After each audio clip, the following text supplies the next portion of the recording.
दोस्तों, एक ऐसा लड़का जिसने अपनी सारी जिंदगी यानी 12 साल बबल में गुजार दिए। डेविड वेटर नामी ये बच्चा मरने तक प्लास्टिक बैग में रहा। दोस्तों, 21 सितंबर 1971 को अमेरिका के टेक्सास चिल्ड्रंस हॉस्पिटल में ये बच्चा पैदा हुआ। मगर ये बच्चा दूसरे बच्चों से मुख्तलिफ था क्योंकि इसे स्किड नामी एक बीमारी थी, यानी स्वेयर कंबाइन इम्यूनो डेफिशिएंसी।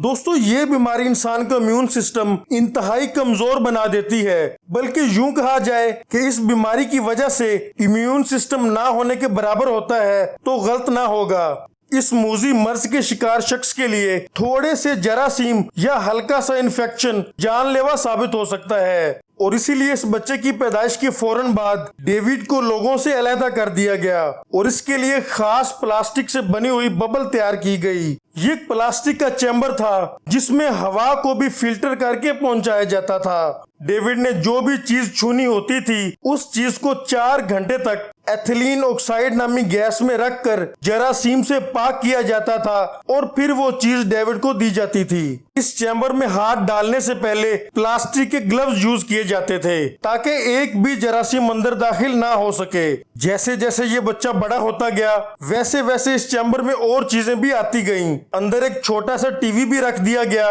और चैम्बर के अंदर कुछ खिलौने भी रखे गए। जब ये बच्चा 3 साल का हुआ तो इसके घर में भी एक ऐसा ही चैम्बर बनाया गया और डेविड हर वक्त इस चैम्बर में ही रहता था क्योंकि इस चैम्बर से बाहर निकलते ही उसकी मौत हो सकती थी। 1977 में डॉक्टर्स ने डेविड के लिए एक खास किस्म का सूट तैयार किया जिसको पहनकर डेविड जरासीम से महफूज रह सकता था और कुछ देर के लिए इस प्लास्टिक के चैम्बर से आजादी हासिल कर सकता था। मगर इस सूट को हर वक्त पहन के रखना बहुत मुश्किल था और डेविड ने इस सूट को चंद ही मर्तबा इस्तेमाल किया।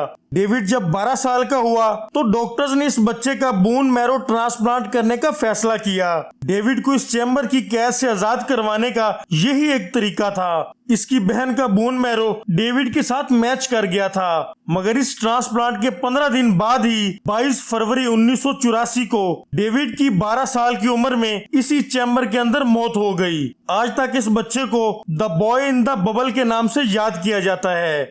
दोस्तों, हमारी दुनिया ऐसी ही अजीबो गरीब कहानियों से भरी हुई है और इन्हीं अजीब कहानियों में से एक कहानी रायले होनर की है। एक ऐसी लड़की जिसे लगता था कि हर दिन 11 जून है, मगर ऐसा क्यों था? रायले अमेरिका के शहर स्प्रिंगफील्ड में एक हाई स्कूल की स्टूडेंट थी। 11 जून 2019 को रायले एक कॉन्सर्ट में गई हुई थी। लोग डांस कर रहे थे और इसी दौरान एक 75 किलो का आदमी रायले के ऊपर आ गिरा, जिसकी वजह से रायले बेहोश हो गई। इसको फौरन हॉस्पिटल पहुंचाया गया जहां इसको 1 घंटे बाद ही डिस्चार्ज कर दिया गया था। मगर रायले के साथ कुछ बहुत बुरा हुआ था क्योंकि ये छोटा सा एक्सीडेंट रायले की जिंदगी तब्दील करने जा रहा था। रायले जब हॉस्पिटल से अपने घर वापस जा रही थी तो उसे कुछ भी याद नहीं आ रहा था। इसकी याददाश्त मुकम्मल तौर पर जा चुकी थी। मगर अजीब बात ये थी कि रायले का दिमाग सिर्फ एक ही दिन याद रख रहा था और वो दिन 11 जून का था। वही दिन जब रायले को चोट लगी थी। वो जब भी सुबह उठती थी तो इसे लगता था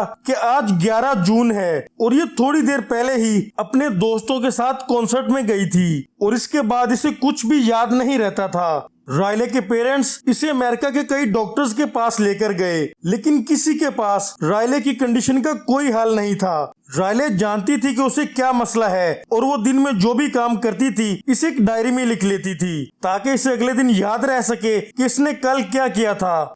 आखिरकार एक डॉक्टर मार्क एलन ने रायले की बीमारी का खोज लगा लिया। दरअसल रायले के ब्रेन सेल्स को ऑक्सीजन ठीक से नहीं मिल पा रही थी और अब इस लड़की का इलाज किया जा रहा है, जिसकी वजह से काफी हद तक इसकी याददाश्त वापस आ चुकी है। लेकिन इस अनोखे केस ने दुनिया को हैरान कर दिया था।